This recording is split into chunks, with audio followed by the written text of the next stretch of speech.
नमस्कार, KP news 24/7 में आपका स्वागत है। मैं हूं पूजा आपके साथ। आइए सबसे पहले देखते हैं मुख्य समाचार।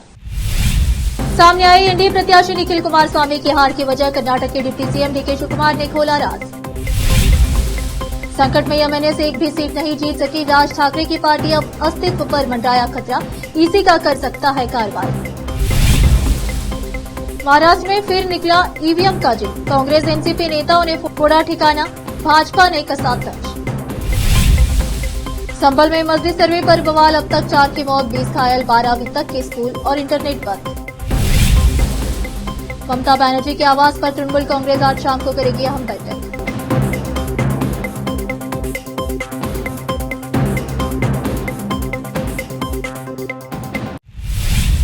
अब समाचार विस्तार से। कर्नाटक में हुए विधानसभा उपचुनाव में चन्नपटना सीट पर केंद्रीय मंत्री श्री कुमारस्वामी के बेटे निखिल कुमारस्वामी की हार की असली वजह सामने आ गई है। कर्नाटक के डिप्टी सीएम और कांग्रेस के प्रदेश अध्यक्ष डीके शिवकुमार ने भाजपा जेडीएस की हार को लेकर बड़ा खुलासा किया। उन्होंने कहा कि चन्नपटना में निखिल की हार इसलिए हुई कि भाजपा और जेडीएस के नेताओं ने कांग्रेस को वोट दिया। इससे लगता है कि भाजपा और जेडीएस के भीतर दरार पड़ गई है। शिवकुमार ने कहा कि पिछले विधानसभा चुनाव में कांग्रेस के पास केवल 16,000 वोट थे। लोकसभा चुनाव में यह बढ़ गए। जेडीएस और भाजपा के कई लोगों ने कांग्रेस का समर्थन किया। अगर भाजपा और जेडीएस नेताओं ने प्रत्यक्ष या अप्रत्यक्ष रूप से हमारा समर्थन नहीं किया होता तो हमें इतने वोट नहीं मिलते। मैं उन्हें बधाई देता हूं। कर्नाटक विधानसभा में जेडीएस की 19 सीटें थी, जो अब घटकर 18 रह गई। उप मुख्यमंत्री ने कहा कि चन्नपटना के विकास के लिए लोगों ने सीपी योगेश्वर को चुना है। महाराष्ट्र विधानसभा चुनाव में निराशाजनक प्रदर्शन करने वाली राज ठाकरे की महाराष्ट्र नवनिर्माण सेना एमएनए सब अपने अस्तित्व को लेकर खतरे में है। चुनाव में एक सीट भी अपने नाम नहीं कर सकी। मंचे पर अब तक मान्यता प्राप्त राजनीतिक दल और रेलवे इंजन चुनाव चिन्ह खोने का खतरा बना हुआ है। महायुति द्वारा जीते गए चुनाव में राज ठाकरे के नेतृत्व वाली पार्टी द्वारा मैदान में उतारे गए 125 उम्मीदवारों में से कोई भी, जिसमें उनके पुत्र अमित ठाकरे भी शामिल थे, जीत हासिल नहीं कर सका। इस पूरे मामले पर महाराष्ट्र के पूर्व विधायक दल के सचिव अनंत कलसे ने पत्रकारों से बात की। इस दौरान उन्होंने एक राजनीतिक दल के लिए अपनी मान्यता और चुनाव चिन्ह बनाए रखने के लिए भारत के चुनाव आयोग के मानदंडों को समझाया। उन्होंने कहा कि मान्यता बनाए रखने के लिए किसी भी पार्टी को कम से कम एक सीट जीतनी चाहिए और कुल वोट शेयर का 8% हासिल करना चाहिए। अगर ऐसा नहीं हुआ तो 2 और विकल्प है कि 6% वोट के साथ 2 सीटें जीतनी चाहिए या 3% वोटों के साथ 3 सीटें जीतनी चाहिए। अगर इनमें से कोई भी शर्त पूरी नहीं होती है तो चुनाव आयोग पार्टी की मान्यता रद्द कर सकता है। महाराष्ट्र चुनाव में भाजपा के नेतृत्व वाले महायुति गठबंधन को प्रचंड बहुमत मिला। गठबंधन 234 सीटों पर आगे रही। इसमें भाजपा सबसे बड़ी पार्टी बनकर उभरी। वहीं महाविकास अघाड़ी गठबंधन को बुरी हार का सामना करना पड़ा। झल्लाए कर्नाटक के गृह मंत्री जी परमेश्वर ने एमवीए की हार का ठिकाना ईवीएम पर फोड़ दिया। उन्होंने ईवीएम के हैक होने का आरोप लगाया। अब उनके आरोप पर सियासी विवाद गहरा गया है। एक तरफ एनसीपी एसपी ने इस मामले में सबूत जुटाने की बात कही, वहीं केंद्रीय मंत्री प्रहलाद जोशी ने परमेश्वर की तुलना राहुल गांधी से कर दी। कर्नाटक के गृह मंत्री और कांग्रेस नेता जी परमेश्वर ने कहा, ऐसा लगता है कि ईवीएम हैक होने के कारण हम महाराष्ट्र हार गए हैं। यह हमारे नेताओं की राय है। हम चुनाव के लिए उचित रणनीति बनाने में भी असफल रहे हैं। हमने सोचा था कि महाराष्ट्र में एमवीए सत्ता में आएगी, लेकिन सब कुछ उल्टा हो गया। ईवीएम हैक के आरोपों पर एससीपी सांसद सुप्रिया सुरे ने कहा, मैं कांग्रेस के साथ बात करूंगी। मैं फिलहाल इंडिया अलायंस की बैठक में जा रही हूं। हमें इस सब के लिए कुछ सबूत चाहिए। हम इस पर काम कर रहे हैं। हम इसे करेंगे। पहले मुझे बैठक से आने दीजिए। उत्तर प्रदेश के संभल में रविवार सुबह से जारी हिंसा आज भी जारी है। अब तक 4 लोग अपनी जान गंवा चुके हैं। संभल में उस समय अराजकता फैल गई जब कोर्ट के आदेश पर मुगलकालीन जामा मस्जिद के सर्वे की वजह से स्थानीय लोग और पुलिस के बीच हिंसक झड़प हो गई। इस घटना में अब तक 4 लोगों की मौत हो गई है, वहीं 20 से ज्यादा लोग घायल हुए हैं। हिंसा के बाद संभल और आसपास में इंटरनेट बंद कर दिया गया है और 12वीं तक के स्कूलों को आज बंद करने का आदेश दिया गया है। मस्जिद पर विवादास्पद कानूनी लड़ाई चल रही है। दावा किया जा रहा है इसे हिंदू मंदिर की जगह पर बनाया गया था। संभल के जिला मजिस्ट्रेट ने एक अधिसूचना जारी की है, जिसमें किसी भी बाहरी व्यक्ति, सामाजिक संगठन या जनप्रतिनिधि को अधिकारियों के आदेश के बिना संभल में प्रवेश करने पर रोक लगाने की बात कही गई है। अब फिलहाल एक छोटा सा ब्रेक।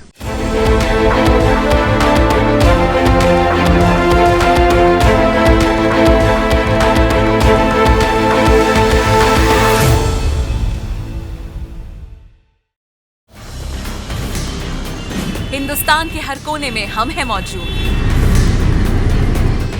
24 घंटे हालात पर गहरी नजर, खबरों से जुड़े चुपते सवालात, और आपको दिखाता है धार्मिक, सामाजिक, राजनीतिक, लोकल और इंटरनेशनल न्यूज की सबसे बेहतर कवरेज, जो आपको रखती है हर पल बाखबर। देश और दुनिया भर की खबर के लिए देखते रहें KP news 24/7। Noor education trust Bidar की ओर से चलाए जाने वाला Noor MEd and BEd college Bidar, recognised by NCTE Delhi and affiliated to Bidar University, Bidar. Admission are open for the academic year 2024-25. विशेषज्ञ और सक्षम शिक्षकों द्वारा शिक्षा प्राप्त करने के लिए नूर एमएड एंड बीएड कॉलेज में दाखिला लें और शांत वातावरण में शिक्षा प्राप्त करें। बीदर शहर में बेहतर शिक्षा का एकमात्र केंद्र Noor MEd and BEd college, Shahpur gate, Bidar. Phone numbers 9945283920, 8482221297। Break के बाद आपका स्वागत है। आइए देखते हैं देश के अन्य समाचार। महाराष्ट्र और यूपी उपचुनाव में एनडीए की प्रचंड जीत से बीजेपी जोश में है और यही जोश सोमवार को संसद का शीतकालीन सत्र शुरू होने से पहले प्रधानमंत्री नरेंद्र मोदी के शब्दों में दिखाई दिया। सत्र शुरू होने से पहले परंपरा के तहत मीडिया को संबोधित करते हुए पीएम मोदी के पहले ही शब्द विपक्ष की करारी हार के बाद से पस्त विपक्ष पर कटाक्ष थे। मोदी ने विपक्षी सांसदों को हंगामे और संसद की कार्रवाई न चलने देने को लेकर आईना दिखाया। उन्होंने कहा कि जनता सब कुछ देखती है और इसकी सजा भी देती है।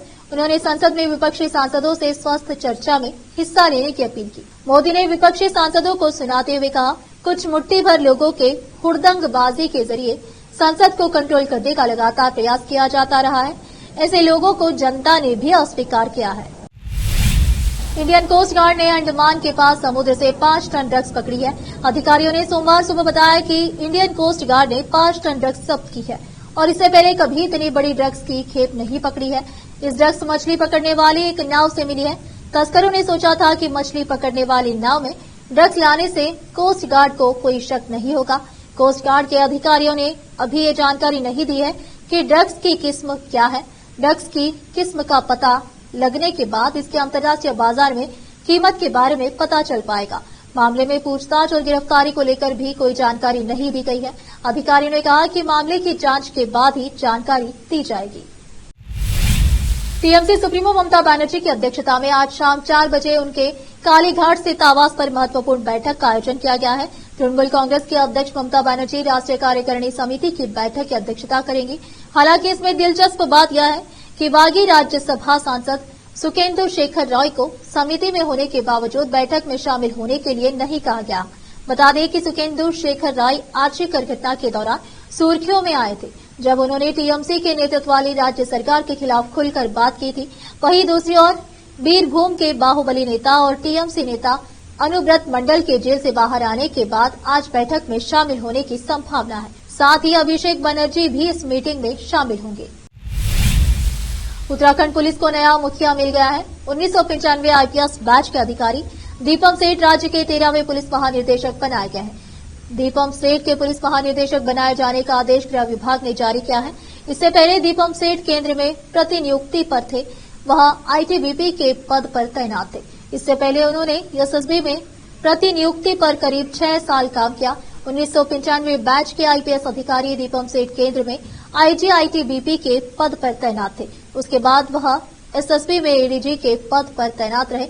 दीपम सेठ अविभाजित यूपी में गाजियाबाद और गौतम बुद्ध नगर के एडिशनल सुप्रिंटेंडेंट पुलिस के तौर पर सेवाएं दे चुके हैं।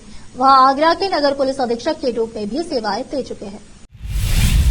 अब फिलहाल लेते एक और छोटा सा ब्रेक।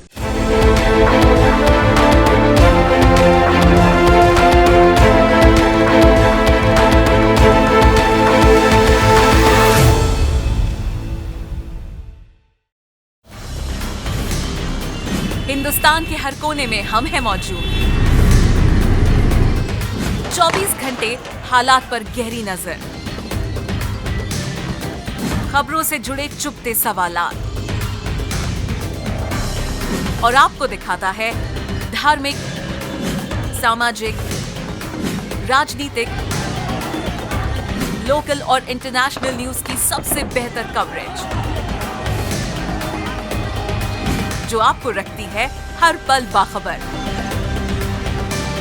देश और दुनिया भर की खबर के लिए देखते रहें KP news 24/7। Noor education trust Bidar की ओर से चलाए जाने वाला Noor MEd and BEd college Bidar, recognised by NCTE Delhi and affiliated to Bidar University, Bidar, admission are open for the academic year 2024-25. विशेषज्ञ और सक्षम शिक्षकों द्वारा शिक्षा प्राप्त करने के लिए नूर एमएड एंड बीएड कॉलेज में दाखिला लें और शांत वातावरण में शिक्षा प्राप्त करें। बीदर शहर में बेहतर शिक्षा का एकमात्र केंद्र Noor MEd and BEd college, Shahpur gate, Bidar. Phone numbers 9945283920, 8482221297। Break के बाद आपका स्वागत है। आइए देखते हैं देश के अन्य समाचार। उत्तर प्रदेश के मेरठ का एक वीडियो सोशल मीडिया पर जमकर वायरल हो रहा है। इस वीडियो में दुल्हा फिल्मी स्टाइल में चलती हुई लोडर गाड़ी पर चढ़ जाता है। दरअसल वायरल हो रहे वीडियो में दुल्हा चलती हुई लोडर गाड़ी की खिड़की से अंदर घुस जाता है और थोड़ी ही दूर पर गाड़ी रुक जाती है। इसके बाद ड्राइवर भागने की कोशिश करता है, लेकिन दूल्हा ड्राइवर को पीटने लगता है। इसके बाद पीछे से कुछ बाराती भी आ जाते हैं और सब मिलकर ड्राइवर की धुलाई करते हैं। जानकारी के मुताबिक यह वीडियो NH58 हाईवे पर स्थित मेरठ के एक गांव का है, जहां सड़क पर इस दूल्हे की घुड़ चढ़ाई की रस्म हुई थी। वहां से गुजरती कपड़ा लदी एक लोडर गाड़ी के ड्राइवर ने दूल्हे की माला से नोट खींचने की कोशिश की थी और गाड़ी दौड़ ली थी। इस वजह से दूल्हे को गुस्सा आ गया और उसने वहां से गुजर रही एक बाइक से लिफ्ट लेकर खुद ही नोट चोरी करने वाली गाड़ी का पीछा किया। थोड़ी दूर पहुंचने के बाद दूल्हा बाइक से कूदकर चलती हुई गाड़ी की साइड में लटक गया और इसके आगे जो भी हुआ वो वीडियो में रिकॉर्ड हो गया। वह गाड़ी की खिड़की के अंदर से घुसा और उसने गाड़ी रुकवाकर ड्राइवर को पीटा भी। हालांकि बारातियों ने पहले पुलिस को बुलाकर इस नोट चोर को गिरफ्तार कराने के बारे में जरूर सोचा था, लेकिन फिर उन्हें लगा कि उनकी बारात लेट हो जाएगी। ड्राइवर ने ये कहकर सबके हाथ पैर जोड़े कि उसका चोरी का कोई इरादा नहीं था, बल्कि सड़क पर भीड़ की वजह से उसका हाथ अनजाने में ही दूल्हे से टकरा गया। इसके बाद बारातियों ने उदारता दिखाते हुए ड्राइवर को माफ भी कर दिया। संसद का शीतकालीन सत्र आज से शुरू हो गया है। यह सत्र 20 दिसंबर तक चलेगा। परंपरा के अनुसार पीएम मोदी ने पहले दिन संसद भवन परिसर में हंस द्वार के नजदीक महत्वपूर्ण विशेष विषयों पर जानकारी दी थी। इसके बाद कुछ देर के लिए ही लोकसभा और राज्यसभा सत्र चले और फिर दोनों ही सदनों के सत्र को बुधवार सुबह 11 बजे तक स्थगित कर दिया गया। यहां आपको बता दें कि 26 नवंबर को संविधान दिवस की 75वीं वर्षगांठ है और इस वजह से एक से विशेष कार्यक्रम का भी आयोजन किया गया है। यह कार्यक्रम संविधान में किया जाएगा। सत्र के दौरान केंद्र सरकार कई महत्वपूर्ण विधेयकों को संसद से पारित कराने का प्रयास करेगी। इसमें वक्फ बिल समेत 16 विधेयक शामिल है। फिर से एक नजर मुख्य समाचारों पर। सामने आई एनडीए प्रत्याशी निखिल कुमारस्वामी की हार की वजह कर्नाटक के डिप्टी सीएम डीके शिवकुमार ने खोला राज। संकट में एमएनए से एक भी सीट नहीं जीत सकी राज ठाकरे की पार्टी, अब अस्तित्व पर मंडराया खतरा, ईसी का कर सकता है कार्रवाई। महाराष्ट्र में फिर निकला ईवीएम का जिद, कांग्रेस एनसीपी नेताओं ने फोड़ा ठिकाना, भाजपा ने कसा तर्ज। संभल में मस्जिद सर्वे पर बवाल, अब तक 4 की मौत, 20 घायल, 12वीं तक के स्कूल और इंटरनेट बंद। ममता बनर्जी के आवास पर तृणमूल कांग्रेस आज शाम को करेगी अहम बैठक।